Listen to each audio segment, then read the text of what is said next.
नमस्कार, आनंद टीवी देख रहे हैं आप और मैं हूं आपके साथ नैन्सी शहर।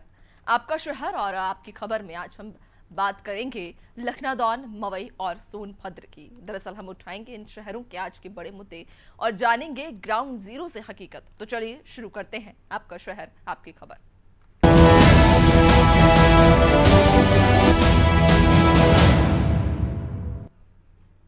और चलिए सबसे पहले हम बात करेंगे लखनादौन की, जहां सरकारी प्राइमरी स्कूल झामरमाल में टीचर्स की मनमानी चल रही है।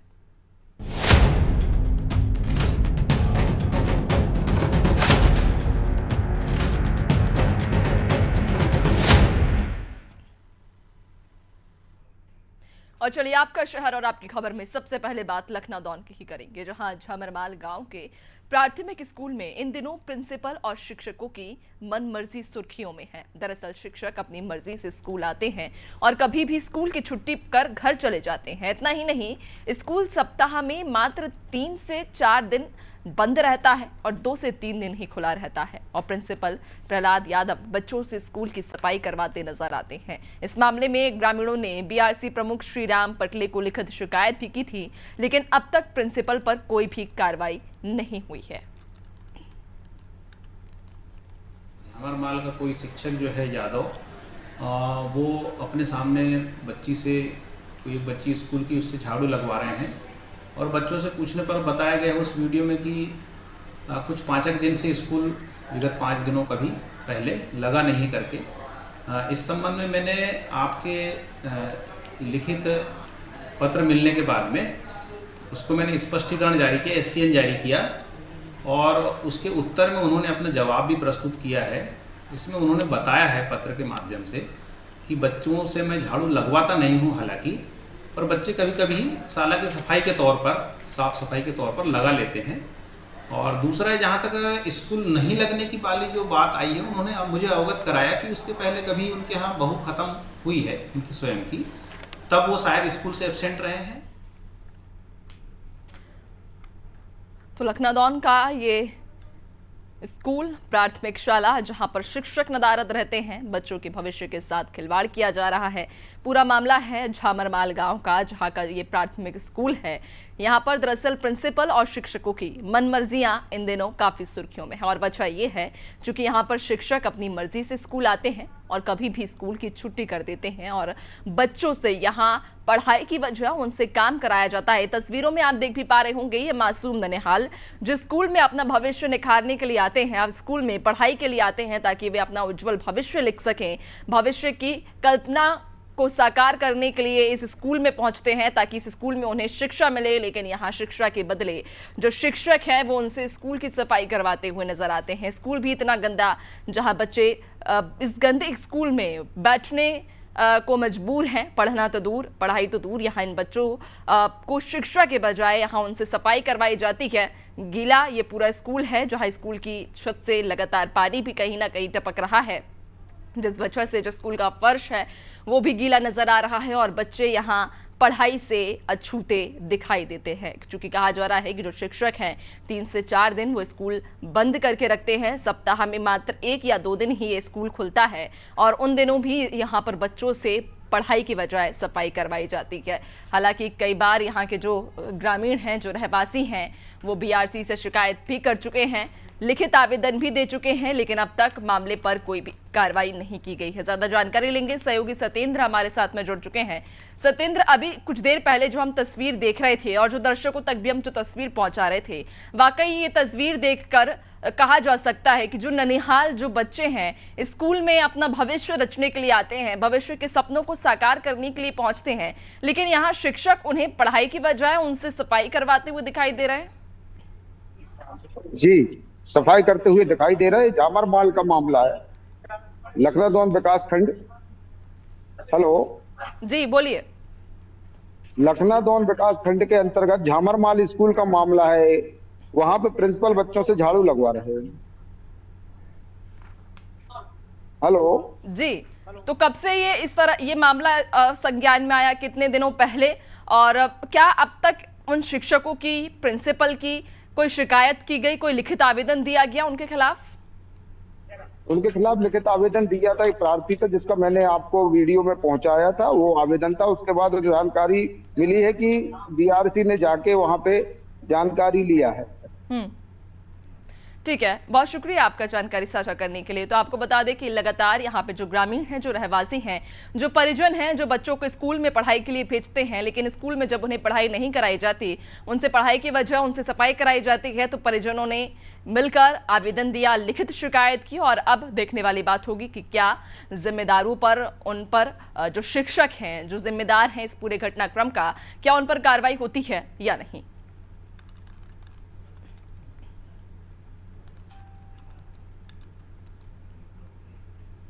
चलिए और अब आगे बात करेंगे मवई की, जहां गौवंश के इलाज के लिए बना पशु औषधालय महज एक शो पीस बनकर रह गया है। यहां डॉक्टर नदारद रहते हैं और हर समय ताला लटका रहता है।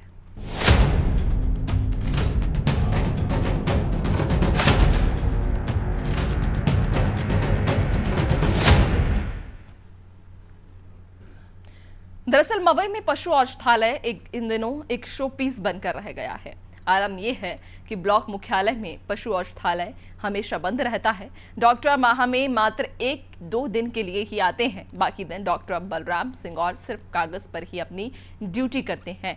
पशुपालक हॉस्पिटल आकर यहाँ वहाँ भटकते रहते हैं। पशुपालक का ये कहना है कि वो 2 से 3 दिन तक डॉक्टर के चक्कर लगाते रहे, पर डॉक्टर के न मिलने से गौवंश की मौत हो गई। पशु औषधालय का कोई भी लाभ उन ग्रामीणों को नहीं मिल पा रहा है, चूंकि यहाँ पर जो डॉक्टर हैं, जो पशु चिकित्सक हैं, वो अक्सर नदारद रहते हैं। कई दिनों से ग्रामीण क्षेत्रों से आए किसान अपनी समस्या लेकर आते हैं। मवई में जो पशु चिकित्सालय है वो अधिकांश समय बंद रहता है। पशु चिकित्सालय में जो कर्मचारी है उनका पता रहता है। कई दिनों से किसान भटकते रहते हैं, आके परेशान होते हैं, किसी प्रकार से कोई उनको इलाज नहीं मिलता। ये निंदनीय विषय है। भाजपा सरकार को इस ओर ध्यान देना चाहिए। सरकार के जो दावे हैं वो आदिवासी बहुल मवई विकास खंड मवई में वो दावे की पोल बोल रही है। इस प्रकार से अनियमितताएं यहाँ पदस्थ पशु चिकित्सा के डॉक्टर और उनके कर्मचारी द्वारा किया जाता है, जिससे कि आए दिन कृषक परेशान रहते हैं। मवेशियों में कई प्रकार की बीमारी इस समय क्षेत्र में है, लेकिन ये हमेशा अपने हॉस्पिटल से नदारद रहते हैं, जो निंदनीय है। तो आपको बता दें कि ये पशु चिकित्सालय अब मात्र एक शोपीस बनकर रह गया है। ये पूरा मामला है मवई का, जहां पर पशु औषधालय तो बनाया गया और डॉक्टरों की भी पोस्टिंग की गई है, पशु चिकित्सक भी यहां पर हैं, लेकिन पशु चिकित्सक मात्र कागजों में ही अपनी हाजिरी दर्ज कराते हैं। जब लोग यहां पहुंचते हैं अपने पशुओं का इलाज कराने के लिए, तो उन्हें डॉक्टर नहीं मिलते, जिसकी वजह से पशु तड़पते हुए दम तोड़ देते हैं। और ताज़ा मामला भी सामने आया जब एक ग्रामीण अपने गौवंश को लेकर अस्पताल पहुंचा। 3 से 4 दिनों तक लगातार चक्कर काटता रहा, लेकिन डॉक्टर नदारद रहे, डॉक्टर नहीं मिले, जिसकी वजह से गौवंश को अपनी जान गंवानी पड़ी है। क्योंकि डॉक्टर यहाँ पर अक्सर ही मिलते हैं, लेकिन सिर्फ कागजों में ही वे सीमित रहते हैं। कागजों के अलावा डॉक्टर को यहाँ पर आज तक कभी किसी ने देखा नहीं है। डॉक्टर के न मिलने से जहाँ लगातार पशुओं की मौत हो रही है, यहाँ पर सरकार के द्वारा जो पशु औषधालय है वो बनाया गया और उसमें पशु चिकित्सक की भी नियुक्ति की गई, लेकिन पशु चिकित्सक मात्र कागजों तक ही सीमित रहते हैं, कागजों में ही अपनी हाजिरी लगाते हैं और कभी अस्पताल में नजर नहीं आए।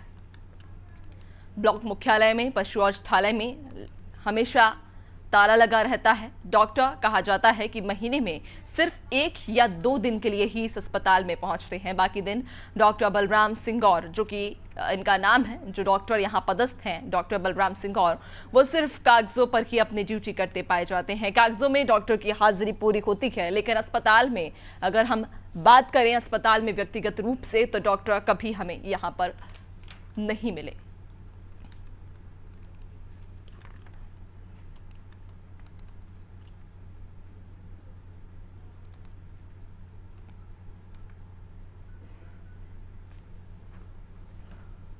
तो ये अस्पताल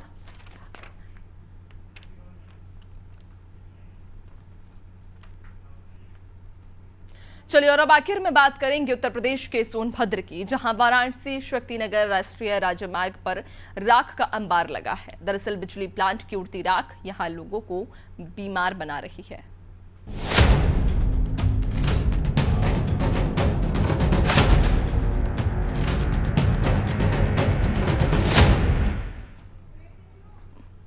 तो सोनभद्र जनपद के वाराणसी शक्तिनगर राष्ट्रीय राजमार्ग पर राख का अंबार लगा है। मेन रोड से नजदीक विद्युत प्लांट से राख का परिवहन किया जाता है, जिसके चलते प्लांट की राख से हवा में प्रदूषण हो रहा है। यहाँ रोड पर राख ही राख के गुब्बार नजर आते हैं। दरअसल बिजली घरों के परियोजना से निकलने वाली राख मार्ग पर गिर जाती है, जिससे इन सड़कों पर चलने वाले लोगों को काफी हद तक प्रदूषण की मार झेलनी पड़ रही है। इलाके की जनता में इससे भारी आक्रोश भी देखने को मिल रहा है। वहीं नगरवासियों का ये कहना है कि यहाँ पर किसी उस प्रकार का अस्पताल नहीं है। अनपरा नगर पंचायत क्षेत्र में जो किसी का सही तरीके से इलाज हो सके, अगर कोई बड़ी दुर्घटना हो जाती है तो वह जिला अस्पताल रावट्सगंज या वाराणसी के लिए जाना पड़ता है। साथ ही कहा कि राख ट्रांसपोर्टिंग करना कोई गलत नहीं, गलत है तो उन्हें खुले बॉडी में ला लाकर बंद बॉडी में ले जाएं, जिससे राख सड़कों पर ना गिरे और सभी सुरक्षित रहें।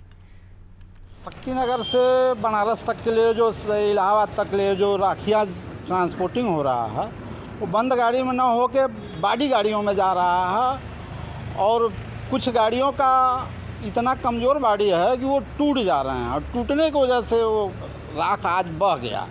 और इतना गीला माल हो जाने की वजह से ट्रांसपोर्टिंग करना गलत नहीं है, और जो गीला माल हो जा रहा है उसके वजह से रोड पे, पूरे रोड पे गिरता हुआ जाता है। वो जब सूखने के बाद में तो गाड़ियाँ चलती हैं तो प्रेशर उनका सलेंसर से धूल उड़ना शुरू हो जाता है। इसके वजह से आदमी पूरा चलना दुश्वार हो जा रहा है। पूरा इंडस्ट्रियल एरिया है, ऑब्वियस है यहाँ पे कोयले भी होंगे, राख भी होएगी, होना ही होना है। लेकिन इससे हमें इतनी सारी प्रॉब्लम्स है। समय से पहले लोगों के बाल सफ़ेद हो जाते हैं, अस्थमा की प्रॉब्लम है, लोगों को स्किन डिजीज़ेस हो जाते हैं। अगर डेली देखा जाए, अगर मास्क लगा के हम लोग नहीं चलते, सांस लेने में जो इनहेलिंग होती है वो कोयला हमारे लंग्स में ही जाता है। तो हम समय से पहले बूढ़े तो हो ही रहे हैं, और इतनी डिजीज़ेस हो गई हैं। अगर सही से देखा जाए, स्किन डिजीज़, आई डिजीज़ है, हमको अस्थमा है, कई लोगों को खांसी है। इन्हीं सब से आप देखिए कि समय से पहले इंसान बूढ़ा भी हो जा रहा है। देखिए, मनुष्य के ऊपर तो आपका जितना भी फेफड़े का बीमारियां हैं वो तो सारी होंगी। जो हम लोग को पता नहीं चल रहा है कि हमारा यहाँ पर इतना ज़्यादा पॉल्यूटेड है, उसके बाद भी हम लोग को पता नहीं चल रहा है, क्योंकि हम लोग रहने के आदी हो गए। लेकिन उसके बाद भी पूरा फेफड़ा की बीमारियां, सारी चीज़ें हो रही हैं। उससे ज़्यादा दिक्कत ये हो रही है कि इस राख उड़ने की वजह से जो एक्सीडेंट हो रहे हैं, एक्सीडेंट होने की वजह से जो यहाँ पर सीरियस पेशेंट आ रहे हैं, क्योंकि उनको दिख ही नहीं रहा है कि जो राख उड़ रही है उसमें कैसे देखें। ठीक है, और फेफड़े की बीमारियाँ तो सबसे ज़्यादा हो रही हैं। अब ये रोकने के लिए बगल में ही सारी चीज़ें लगी हुई हैं। यहाँ पर वो लगा के गए भी थे ये लोग, जो है पॉल्यूशन मीटर नापने के लिए, एनसीएल वाले। लेकिन वही है कि पॉल्यूशन तो है। यहाँ इतना राखड़ का गाड़ी ओवरलोड चल रहा है कि यहाँ बच्चों को, औरतों को, बाइक वालों को, साइकिल वालों को निकलने में उनकी जान हथेली पे है। लग नहीं रहा है कि वो घर बाहर निकले हैं तो घर कब आएंगे कि नहीं आएंगे, इतनी। अब प्रशासन का कोई सुनवाई नहीं है, प्रशासन आँख बंद करके पड़ी हुई है। आज एक राखड़ की गाड़ी आई और आकर के सामने उधर पड़ी हुई है, ऐसा लग रहा था कि उसका डाला फट जाएगा, और राखड़ गिरी हुई है। आज के दिन तो और भी हम लोगों को बाहर निकलने में, बच्चे हैं घर के अंदर पड़े हुए हैं, बच्चे घर से बाहर नहीं निकलते हैं, धूल है, सांस की बीमारी हो रही है, बच्चों को आंख में जलन हो रहा है, तरह तरह के बीमारी। इससे पहले तो बल्कि वो 4 लेन नहीं था, तब हम लोग कुछ सुरक्षित थे। तो आपने देखा किस तरह यहाँ पर हवा में राख नामक ये जहर घुलता हुआ नजर आ रहा है, और इस इलाके की जो आबो हवा है उसमें लगातार जहर के घुलने से लोगों को सांस से जुड़ी हुई कई सारी परेशानियों का सामना भी करना पड़ता है। कई बीमारियों से वे ग्रसित हैं, बीमारियों ने उन्हें जो कर लिया है। लगातार यहाँ पर इस समस्या को लेकर निराकरण के लिए कई बार मांग उठाई गई, लेकिन अभी तक उनकी समस्या का निदान नहीं हो पाया है। ज्यादा जानकारी लेंगे सहयोगी हमारे मुकेश कुमार सोनभद्र से हमारे साथ में जुड़ चुके हैं। मुकेश, सबसे पहले तो इस पूरे मामले से अवगत कराइएगा कि कब से इस प्रकार की समस्या इस इलाके में या इस पूरे क्षेत्र में बनी हुई है और स्थानीय लोगों की क्या प्रमुख मांग है, क्या उनका कहना है? जैसा कि सोनभद्र वाराणसी शक्तिनगर मार्ग पे ये छाई की गाड़ियां खुले बाड़ी में ही जाती रहती हैं, प्रदूषण तो उठता ही है मैडम। और यहाँ सोनभद्र में कई परियोजनाएं हैं, परियोजनाएं अगर रहेंगी तो उसमें से राख तो निकलेगा ही। और इस जनता की मांग है कि आप राख को ट्रांसपोर्टिंग करिए, पर ट्रांसपोर्टिंग उसको बंद बॉडी में करेंगे तो ज्यादा बेटर, सड़क पे धूल नहीं गिरेगा, राख नहीं गिरेगा, जिसकी वजह से धूल नहीं उड़ेगा। बाइक चलने वालों को, 4 व्हीलर गाड़ी चलने वालों को इतनी धुंध हो जाती है कि सामने कौन सी गाड़ी आ रही है कौन सी नहीं वो दिखाई नहीं देती है, जिसकी वजह से जनता लगातार इसकी मांग कर गई है, जिसपे अनादि टीवी पे इसकी खबर चलाई गई। चलाने के बाद डीएम और एसपी ने इस मामले को संज्ञान लिया। संज्ञान लेने के बाद डीएम ने यह आदेश दिया कि अंडरलोड ओवरलोड जो रात की गाड़ियां जाती थी उसको अंडरलोड लेके जाइए, उसको पकायदे तिरपाल से ढक के ले जाइए जिससे सड़क पे राख न गिरे। और 7 साल से ऊपर जितनी गाड़ियां होंगी उनको परियोजनाओं को सख्त हिदायत दी गई है कि वो उसको ना लगाएं, जिसकी वजह से अभी फिलहाल कुछ दिन राख पर ले जा रही थी, बॉडी उसकी इतनी राख गीली राख होने की वजह से बॉडी उसकी पूरी सड़क पर गिरी। आप देख रही हैं कि ये सड़क रोड पे गाड़ियां चल रही है, कितना दिन में इतनी डस्ट उड़ रही, तो रात में क्या इसका आम पब्लिक का हाल होगा। बिल्कुल, वाकई, और इस बात से साफ अंदाजा लगाया जा सकता है। अगर स्थानीय लोगों की हम बात करें तो क्या स्थानीय जो लोग हैं, चूंकि अनादि टीवी ने जब इस खबर को दिखाया, प्रमुखता के साथ इस मुद्दे को उठाया, तो उसके बाद मामले पर संज्ञान लिया गया है। तो उसके बाद में जब आदेश जारी किया गया कि जो ओवरलोड वाहन हैं उनके लिए मार्ग परिवर्तन किया गया, तो उसके बाद क्या उस आदेश का पालन किया जा रहा है? जी मैडम, जब आपने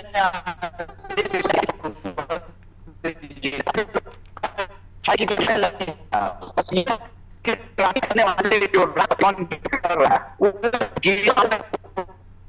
गीला माल डालते हैं जिसकी वजह से सड़क पे जगह थोड़ा पानी गिर जाती है, जिसकी वजह से सड़क गिरेगा तो धूल वो सूखता है, राख जब तो धूल उड़ता शुरू हो जाता है। जैसे मैडम अभी मैं दिखा रहा हूं आपको, ये राख की अभी हमारे पीछे अभी एक राख की गाड़ी अभी जा रही है, इसको अंडरलोड करके ले जाया जा रहा है। ये तिरपाल से ढका गया है, आप कैमरामैन से कहेंगे इसको दिखाइए, अंडरलोड इसको रखा गया है। और अगर गीला माल इसमें होगा तो सड़क पर चुएगा ही, अगर सूखा माल उसको लेके जाए तो सड़क पर नहीं गिरेगा, आम पब्लिक को, आम जनता को चलने में राहत होगी।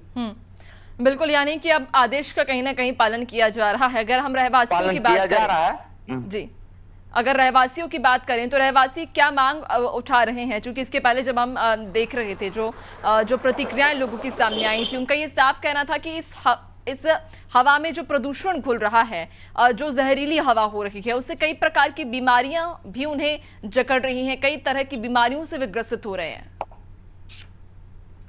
रहवासियों का कहना है कि अगर यहाँ पर परियोजना है तो राख तो निकलेगी ही मैडम, राख निकलेगी तो उस राख को मिलने की मांग है कि बंद बॉडी में राख को ले जाया जाए। बंद बॉडी में ले जाने से वो होगा कि सड़क पे चाहे वो गीला हो चाहे सूखा हो वो सड़क पे नहीं गिरेगा।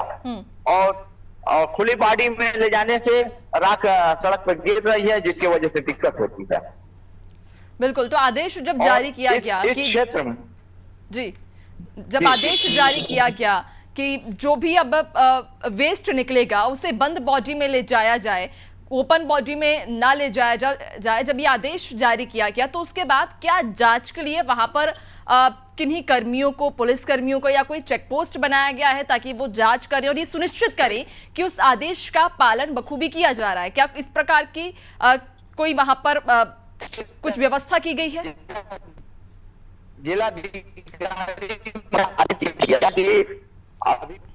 ट्रांसपोर्टिंग नहीं हो पा रही है, खुली बॉडी में ही जा रही है, मगर तिरपाल से उसको ढक के अंडरलोड ले जाए। और 7 साल से ऊपर जो गाड़ियां हो चुकी उनको राख परिवहन में ना लगाया जाए।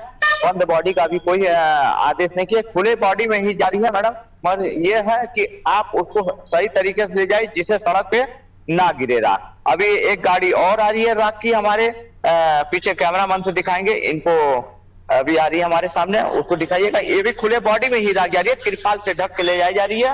ये इसको दिखाइए, कैमरामैन से कहेंगे खुले। ये देखिए मैडम, इसको अभी बंद बॉडी में नहीं ले जाया जा रहा है। इसका धीरे धीरे जिलाधिकारी ने परियोजना के साथ मीटिंग ले रहे हैं लोग, और मीटिंग लेने के बाद जो कार्रवाई होगी उसको वो आदेश जारी करेंगे। बिल्कुल, यानी कि आदेश का पालन किया जा रहा है और उम्मीद भी यही है कि इस आदेश का पालन आगे भी किया जाए, ताकि जो लोग हैं, यहाँ के जो रहवासी हैं, उन्हें कई तरह की बीमारियां जकड़ रही हैं, कई तरह की बीमारियों से विग्रसित हो रहे हैं और तमाम तरह की परेशानियां हैं जिनसे उन्हें सामना करना पड़ रहा है। अगर इस आदेश का यूं ही पालन किया जाता है तो थोड़ी राहत उन ग्रामीणों को भी मिलेगी, रहवासियों को मिलेगी। बहुत शुक्रिया आपका जानकारी साझा करने के लिए।